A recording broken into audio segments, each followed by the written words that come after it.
చేయబోతున్నావో ఇది కేవలం యుద్ధం కాదు నాయన, ఇదొక పెద్ద మహాయజ్ఞం, ఇదొక పెద్ద పుణ్యకార్యం. ఇది నీకు ఎటువంటి పరిస్థితుల్లో పాపం అనేటువంటిది నీకు అంటదు. ఎందుకంటే ఉత్తమోత్తమైనటువంటి ధర్మాన్ని నిలబెట్టేటటువంటి యుద్ధం చేయబోతున్నావు కాబట్టి అని చెప్పి తర్వాత ఏమంటున్నాడు చూడండి. ఇక్కడి నుంచి ఏంటంటే కొంచెం ఒక ఇప్పుడు దాకా చెప్పినటువంటి శ్లోకాలన్నిటికీ కూడా ఒక సపోర్టింగ్ టాపిక్, కొత్త టాపిక్లోకి వెళ్తాడు. అంటే ఏంటంటే ఈ విషయాలు కూడా మనం తెలుసుకుని ఉండాలి, అర్జునుడికి ఈ విషయాలు కూడా కొంచెం తెలిస్తే మంచిది అన్న ఉద్దేశంతో తర్వాత శ్లోకాలను చెప్పడం ప్రారంభిస్తున్నాడు. 39వ శ్లోకం చదువుదాం. ఏషా తే హితా సాంఖ్యే బుద్ధిర్యోగే త్విమాం శృణు బుద్ధ్యా యుక్తో యయా పార్థ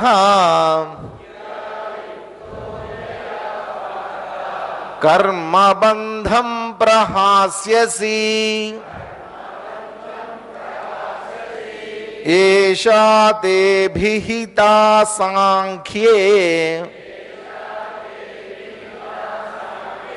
బుద్ధిర్యోగే త్విమాం శృణు బుద్ధ్యా యుక్తో యయా పార్థ కర్మబంధం ప్రహాస్యసి. పార్థ, ఓ అర్జున, ఏషాతే సాంఖ్యే అభిహితా, ఇప్పటిదాకా నీకు చెప్పినటువంటిది ఏంటి? సాంఖ్యము. అందుకని ఈ అధ్యాయం పేరు ఏమన్నారు? సాంఖ్యయోగము. సాంఖ్యము అంటే మనం చూసాం. సాంఖ్యము అంటే ఉత్తమోత్తమైన సమ్యక్ ఖ్య, ఉత్తమోత్తమైనటువంటి సరైనటువంటి అవసరమైనటువంటి ఖ్య జ్ఞానం. కాబట్టి సరైనటువంటి జ్ఞానం ఇప్పటిదాకా నీకు అభిహిత చెప్పబడింది. తర్వాత నువ్వు చేయాల్సినటువంటిది ఏంటి? యయా బుద్ధ్యా యుక్త కర్మబంధం ప్రహాస్యసి. ఏదైతే ఇప్పుడు మేము చెప్పబోయేటటువంటి బుద్ధ్యా యుక్త్యా, బుద్ధితో కూడుకున్నటువంటి యోగం ఏదైతే ఉందో దాన్ని ప్రహాస్యసి, దానివల్ల కర్మబంధం నుంచి నువ్వు బయటపడగలుగుతావో ఇమాం బుద్ధి యోగేశ్వరును, అటువంటి బుద్ధి యోగాన్ని చెప్తాం. ఇప్పుడు విను. ఇప్పుడు దాకా నీకు సాంఖ్యయోగం చెప్పాం, ఇప్పటి నుంచి ఏం యోగం చెప్పబోతున్నావు? నీకు బుద్ధియోగము. బుద్ధియోగము అంటే ఏంటి? జ్ఞానాన్ని ఇచ్చేటటువంటిది సాంఖ్యయోగం. బుద్ధియోగం అంటే ఏంటి? బుద్ధినిస్తుంది. అంటే ఏం చేస్తామంటే మానవుడికి ఉండేటటువంటి ఒకానొక దుర్లక్షణం ఏంటంటే మనకి లోపల ఉండేటటువంటి 2 పరికరాలు ఉన్నాయి. ఏంటి ఆ పరికరాలు? మనస్సు, బుద్ధి. ఈ 2 మనకి తెలుసు. బుద్ధి ఏం చేస్తూ ఉంటుందంటే మనని గైడ్ చేస్తుంది, సరైనటువంటి మార్గంలో వెళ్ళడానికి కావలసినటువంటి మార్గసూచకం చేస్తూ ఉంటుంది. ఏది తప్పు, ఏది ఒప్పు, ఏది నిజం, ఏది అబద్ధం, ఏది చెయ్యాలి, ఏది చెయ్యకూడదు, ఏది సత్యం, ఏది అసత్యం అనేటువంటి విచక్షణ అంతా కూడా ఎక్కడుంటుంది? బుద్ధిలో ఉంటుంది. మామూలుగా ఏంటంటే ఒక చిన్న సూత్రాలు, మనం ప్రాథమికమైనటువంటి సూత్రాలు తెలుసుకోవాలి. మనం శరీరము అని అంటున్నాం. శరీరం అనగానే మనకి పైన కనిపించేటటువంటి కర్మేంద్రియాలు, జ్ఞానేంద్రియాలు, ఇంతకుముందు మనం అంతా లిస్టులన్నీ చూసాం. సో అంతరింద్రియాలు అని అన్నారు. అంతరింద్రియాలు అని అనగానే మనకేం కనిపిస్తుంది? అందరికీ తెలిసినటువంటిది మన ఆలోచనలు. ఆలోచనలు దేంతో చేస్తున్నాం? మనస్సుతో చేస్తున్నాం. యాక్చువల్గా ఏంటి? ఏముంది మనకి? లోపల మనస్సు ఉంది, అది సూక్ష్మమైనటువంటిది. పైకి కనిపించేటటువంటి శరీరము స్థూలమైనటువంటిది. లోపల ఉండేటటువంటి మనస్సు సూక్ష్మమైనటువంటిది. అయితే ఇక్కడ ఏం జరిగిందంటే కేవలం అంతరింద్రియాలైనటువంటి మనస్సు ఏదైతే ఉందో, అంతరింద్రియమైనటువంటి మనస్సుని ఉన్నది ఒకటే మనస్సే, కానీ దాన్ని ఏం చేశారంటే 4 భాగాలుగా విభజించారు. ఉన్నది ఒక మనసే, 4 పనులు చేస్తుంది. అది ఏంటా 4 పనులు? మొట్టమొదటి చెప్పినటువంటిది ఏంటంటే మనస్సు. ఈ మనస్సు యొక్క లక్షణం ఏంటంటే, మనస్సు శంకరాచార్యుల వారు ఇచ్చినటువంటి డెఫినేషన్ ఏంటంటే సంకల్ప వికల్పనాత్మకం ఇది మనః. మనసు ఏం చేస్తూ ఉంటుంది? సంకల్పాలు వికల్పాలు చేస్తూ ఉంటుంది. అంటే ఏంటి సంకల్ప వికల్పాలు అంటే ఏంటి? మన లోపల ఒక ఆలోచన అనేటువంటిది పుడుతుంది. ఆ ఆలోచన కాస్త నెమ్మదిగా మారిపోతుంది. మళ్ళీ కొత్త ఆలోచన వస్తూ ఉంటుంది.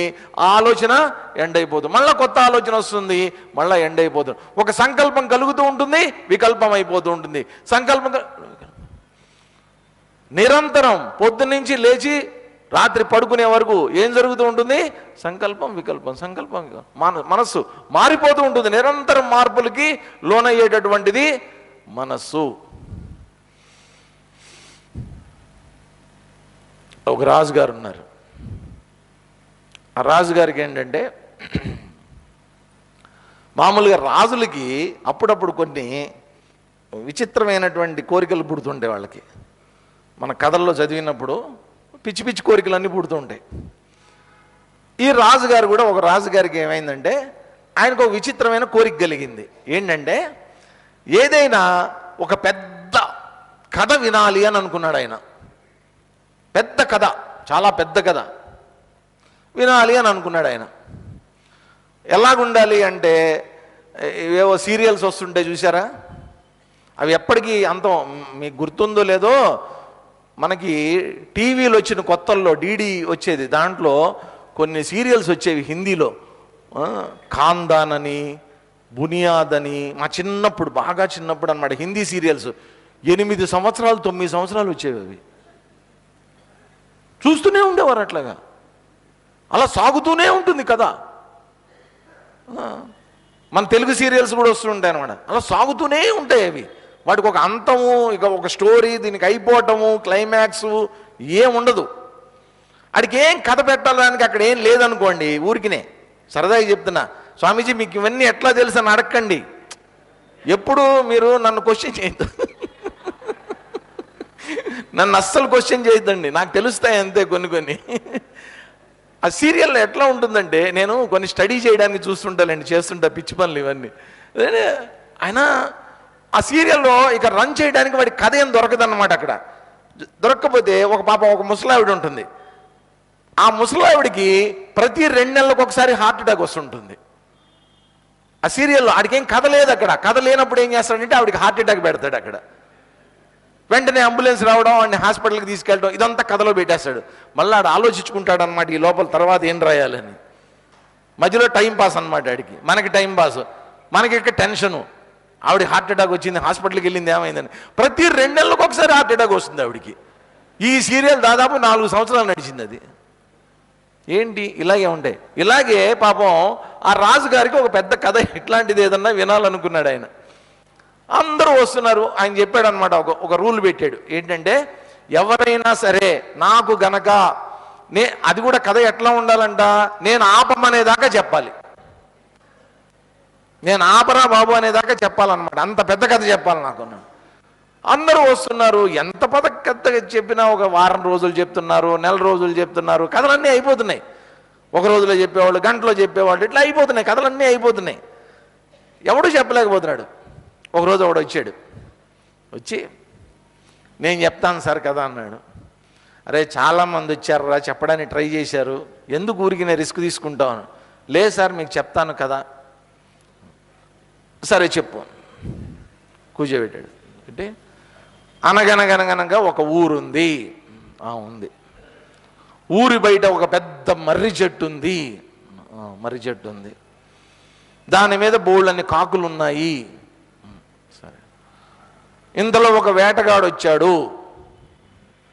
వచ్చి ఆ చెట్టు వైపు గురిపెట్టి డామని పేల్చాడు.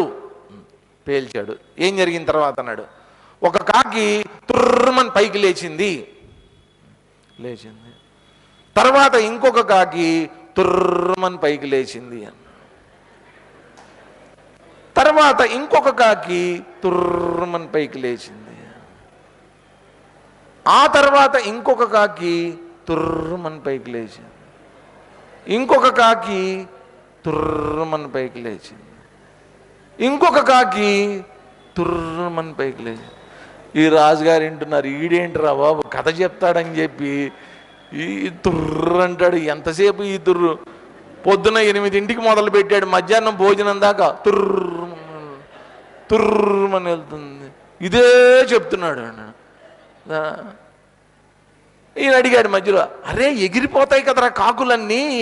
సార్ వెళ్ళినవి మళ్ళీ వస్తున్నాయి సార్, వెళ్ళినవి మళ్ళీ వస్తున్నాయి, మళ్ళా లేస్తున్నాయి, మళ్ళీ వస్తున్నాయి, మళ్ళా లేస్తున్నాయి. ఈ కాకులన్నీ ఏం చేస్తున్నాయి? వస్తున్నాయి, మళ్ళీ వచ్చి కూర్చుంటున్నాయి, మళ్ళీ పైకి వెళ్తున్నాయి, మళ్ళీ వచ్చి కూర్చుంటున్నాయి. మన ఆలోచనలు కూడా అంతే, మనసులో తుర్రని బయటికి వెళ్తాయి, మళ్ళీ వచ్చి కూర్చుంటాయి, బయటికి వెళ్తుంటాయి, వస్తుంటాయి. సంకల్పాలు అవుతూ ఉంటాయి, వికల్పం అవుతూ ఉంటుంది. సంకల్పం జరుగుతూ ఉంటుంది, వికల్పం అవుతూ ఉంటుంది. సంకల్పం అవుతూ ఉంటుంది, వికల్పం అవుతూ ఉంటుంది. ఒక ఆలోచన వస్తుంది. ఇప్పుడు నేను సపోజ్ ఊరికినే మందార పువ్వు అని అన్నాను అనుకోండి, వెంటనే మీ మనసులో మందార పువ్వు ఒక ఆలోచన వచ్చింది. మన ఇంట్లో ఉంది కదా మందార చెట్టు, ఇది వాళ్ళ ఇంట్లో కూడా ఉండాలి, వాళ్ళ ఇంట్లో ఎల్లో కలర్ది ఉంది. ఎల్లో కలర్ శారీ మొన్న ఎప్పుడో చూసాం, ఎల్లో కలర్ శారీ అక్కడ ఆ షోరూంలో కదా మనం చూసింది. ఆ షోరూంలో కన్నా ఈ షోరూంలో రేట్లు తక్కువ ఉంటాయి, రేట్ ఎక్కువైనా కానీ క్వాలిటీ ఇక్కడే బాగుంటుంది. ఎక్కడ మందార పువ్వు, ఎక్కడ షోరూము, ఎక్కడ రేట్లు, అలా ఆలోచించుకుంటూ వెళ్ళిపోతూ ఉంటుంది మనసు. ఒక ఆలోచన, దాని వెంబడి ఆలోచన వెళ్ళిపోతూ ఉంటుంది, కొత్త ఆలోచన వస్తూ ఉంటుంది. కాబట్టి మనసు ఏం చేస్తూ ఉంటుంది? సంకల్పాలు వికల్పాలు చేసుకుంటుంది. దీనికి స్థిరత్వం అనేటువంటిది లేదు. బుద్ధి అలా కాదు. బుద్ధి నిలకడగా ఉంటుంది, స్థిరంగా ఉంటుంది.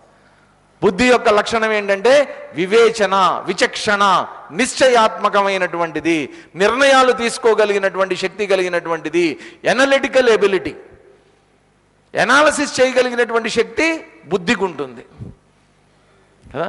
కాబట్టి మనం అంచనా వేస్తున్నాం. ఇప్పుడు మీరందరూ వింటున్నారు, మీ కళ్ళు నన్ను చూస్తున్నాయి, మీ చెవులతో మీరు వింటున్నారు.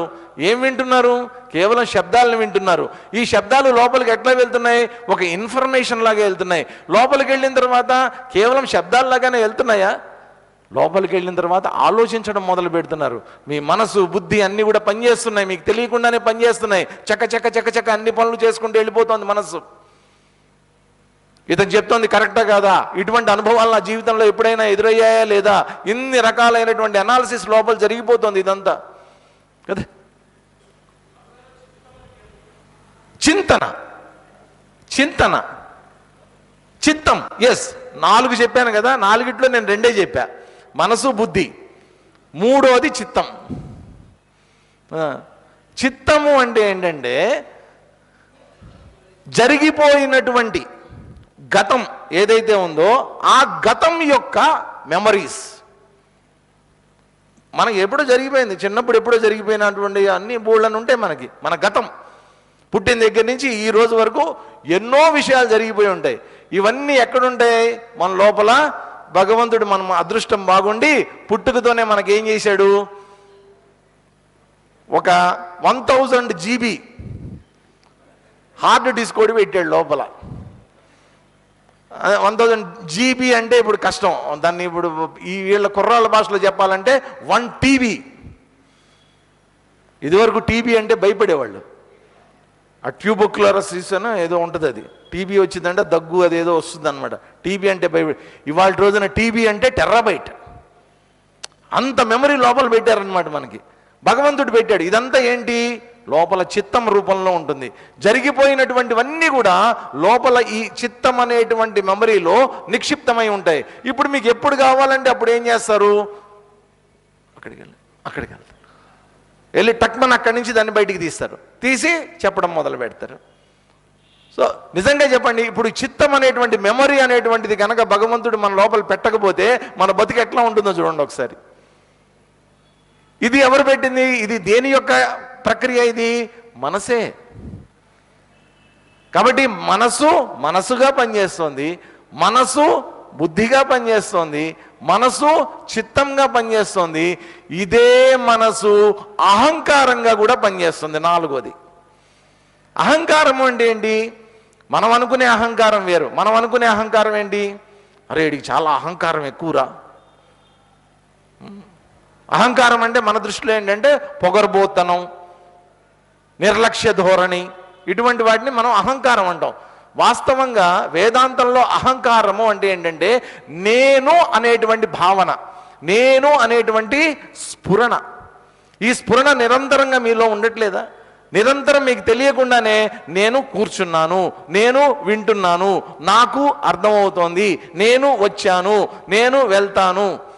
ప్రతి క్షణం ఈ నేను అనేటువంటిది ఒక స్ఫురణ రూపంలో నా లోపల ఎక్కడో ఒక చోట నిక్షిప్తమై ఉంటుంది. కాబట్టి దాన్ని ఏమన్నారు? అహంకారమా, నేను నేను నేను అనేటువంటి స్ఫురణని అహంకారము అని అన్నారు. కాబట్టి ఇప్పుడు లోపల ఉన్నటువంటి అంతరింద్రియం ఎన్ని పనులు చేస్తాం చూడండి.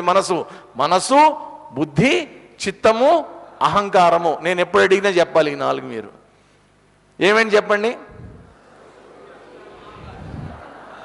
మనసు, బుద్ధి, చిత్తం, అహంకారం. సో ఈ 4 రకాలైనటువంటివి ఏంటంటే బయటికి కనిపించవు. అదృష్టం, ఇది మన అదృష్టం. మన జుట్టు తెల్లగా ఉందా నల్లగా ఉందా బయటికి కనిపిస్తుంది కదా. మన కళ్ళు చిన్నవా పెద్దవా బయటికి కనిపిస్తుంది. మనం లావా సన్నవా అనేటువంటిది బయటికి కనిపిస్తుంది. మనం తెల్లగా ఉన్నామా నల్లగా ఉన్నామా బయటికి కనిపిస్తుంది. మన అదృష్టం బాగుండి మన లోపల ఏం ఆలోచనలు ఉన్నాయో బయటికి కనిపించేటటువంటి ఏర్పాటు భగవానుడు పెట్టలేదు. పెట్టి కనుక ఉంటే ఒక్కడు మిగలడు ఈ ప్రపంచంలో. మన అదృష్టం అది. వాడు ఏం ఆలోచిస్తున్నాడో మనకు తెలియదు, పైకి మాత్రం అబ్బా. లోపల చూస్తే కుళ్ళి కంపు కొడుతూ ఉంటుంది ఒక్కొక్కడు మనసు. బయటికి కనిపించవు అవి. అందుకనే వాటిని ఏమన్నారు? సూక్ష్మము అన్నారు. బయటికి కనిపించేటటువంటి దాన్ని స్థూలము అని అన్నారు. చాలామంది ఏమనుకుంటారంటే సూక్ష్మము అంటే చిన్నది అని అనుకుంటారు. సూక్ష్మము అనేటువంటి దాని యొక్క అర్థం ఏంటంటే వైబ్రెంట్గా ఉండేటటువంటి, తేజవంతంగా ఉండేటటువంటిది, షార్ప్గా ఉండేటటువంటిది, సుసూక్ష్మమైనటువంటిది, దానికి శక్తి ఎక్కువ ఉంటుంది. ఇప్పుడు ఒక ఇనప ముద్ద అక్కడ పడేసామనుకోండి, దానికి ఏం ఉండదు, దానికి ఏం శక్తి ఉండదు. అదే దాన్ని యాటం కింద విడగొట్టామనుకోండి, అమితమైనటువంటి శక్తి ఉంటుంది దాంట్లో. సూక్ష్మమైనటువంటి కొద్దీ దాని యొక్క శక్తి అనేటువంటిది పెరుగుతూ ఉంటుంది. మన లోపల కూడా ఈ సూక్ష్మమైనటువంటి పరికరాలు ఏవైతే ఉన్నాయో అత్యంత శక్తివంతంగా పనిచేస్తూ ఉంటాయి. కాబట్టి మన జ్ఞానం అంతా ఎక్కడ ఉంటుంది? మన బుద్ధిలో ఉంటుంది. అందుకనే పొద్దున్నే లేచి మనం ఏం చేస్తాం? పేపర్లు చదువుతాం, న్యూస్లు చూస్తాం. దేనికోసం ఇదంతా? మన బుద్ధికి ఆహారం వెయ్యాలి, నిరంతరం ఆహారం వెయ్యాలి. తర్వాత సీరియల్స్ చూస్తాం, దేనికి? మనసుకి ఆహారం వెయ్యాలి. ఇక్కడ మీరంతా దేనికి ఆహారాన్ని వేస్తున్నారు? మీ బుద్ధికి ఆహారాన్ని వేస్తున్నారు. మీ బుద్ధి తృప్తి చెందుతోంది. ఇప్పుడు ఏదో తెలియనటువంటి ఒక కొత్త విషయాన్ని తెలుసుకోవడానికి ప్రయత్నం జరుగుతోంది ఇక్కడ. కాబట్టి మనసు తృప్తి చెందినా చెందకపోయినా బుద్ధి మాత్రం తృప్తి చెందుతోంది ఇక్కడ. కాబట్టి ఒక రకమైనటువంటి ఆనందం. ఇప్పుడు కూడా ఇక్కడ చెప్తున్నటువంటిది ఏంటి? బుద్ధి యోగం. ఇక నుంచి నువ్వు చేయవలసింది ఏంటి? నీ మనస్సులో ఉండేటటువంటి రాగద్వేషాలు, జయాపజయాలు, ఈ సంకల్ప వికల్పాలు ఏవైతే ఉన్నాయో ఇవన్నీ పక్కన పెట్టేసేసి ఇక ముందు నుంచి మేము చెప్పేటటువంటి బుద్ధి యోగము, నీ తెలివిని ఉపయోగించవయ్యా కాస్త. అందుకనే మనం పిల్లలకు కూడా ఏం చెప్తాం? అరే కాస్త బుద్ధి ఉపయోగించు, తెలివిగా ఉండు, తెలివిగా ఆలోచించు కొంచెం అని చెప్తూ ఉంటాం. ఇంటెలిజెంట్గా ఉండు. కాబట్టి జీవితంలో దేన్ని ఉపయోగించాలి? మనం బుద్ధిని ఉపయోగించాలి, అంతే తప్ప మనసును ఉపయోగించకూడదు. ఇక్కడ ఏం చెప్తారంటే బుద్ధ్యా.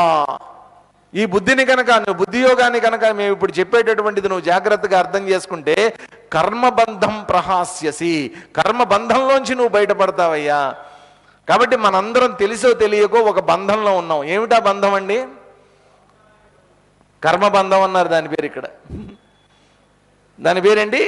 కర్మబంధం. ఏమిటి కర్మబంధం? ఇందుకీ కర్మబంధం అంటే ఏంటి?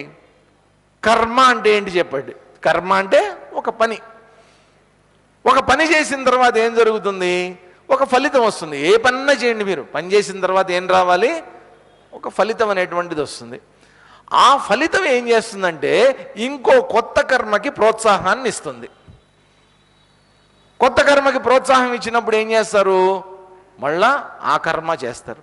చేసిన తర్వాత మళ్ళా ఏమొస్తుంది? మళ్ళా ఫలితం వస్తుంది. మళ్ళా ఆ ఫలితం ఏం చేస్తుంది? మళ్ళా ఇంకో కొత్త కర్మ చేయమని చెప్తూ ఉంటుంది. ఆ కర్మని చేస్తారు. ఆ కర్మ మళ్ళా ఏం చేస్తుంది? మళ్ళా ఓ ఫలితాన్ని ఇస్తుంది. ఆ ఫలితం ఏం చేస్తుంది? ఇంకో కర్మ చేయమంటుంది. ఆ కర్మని చేస్తారు, మళ్ళా కొత్త ఫలితం వస్తుంది. ఏంట్రా నువ్వు పుట్టిన దగ్గర నుంచి చచ్చేదాకా చేసేది ఏంటంటే కర్మరంగం, కర్మబంధం. ఈ కర్మ అనేటువంటిది ఏమవుతుందంటే చివరికి బంధంలాగా తయారవుతుంది. బంధం అంటే ఏంటి?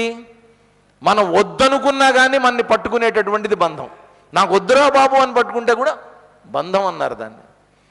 నువ్వు విడిపించుకుందామని ప్రయత్నం చేసినా కానీ నిన్ను విడిచి వెళ్ళనటువంటిది ఏదైతే ఉందో అది బంధం. కాబట్టి అటువంటి కర్మబంధంలో ఇరుక్కుపోతున్నాం అందరం కూడా ఈ ప్రపంచంలో. ఇక్కడ చెప్తున్నటువంటిది ఏంటి? ఈ కర్మబంధం ఏదైతే ఉందో ప్రహాస్యసి, దాంట్లోంచి నువ్వు బయటపడతావు బుద్ధిని ఉపయోగించి. కొద్దిగా బుద్ధియోగం గురించి మేము ఇప్పుడు చెప్పబోతున్నాం నీకు అని చెప్పి ఈ బుద్ధియోగం యొక్క ఆచరించడం వల్ల వచ్చేటటువంటి లాభం గురించి చెప్తున్నారన్నమాట. ఇక్కడ 40వ శ్లోకం చదువుదాం. నేహాభిక్రమనాశోస్తి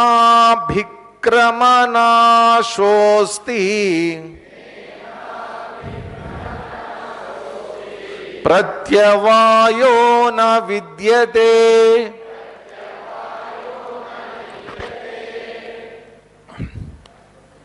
స్వల్పమప్యస్య ధర్మస్య త్రాయతే మహతో భయాత్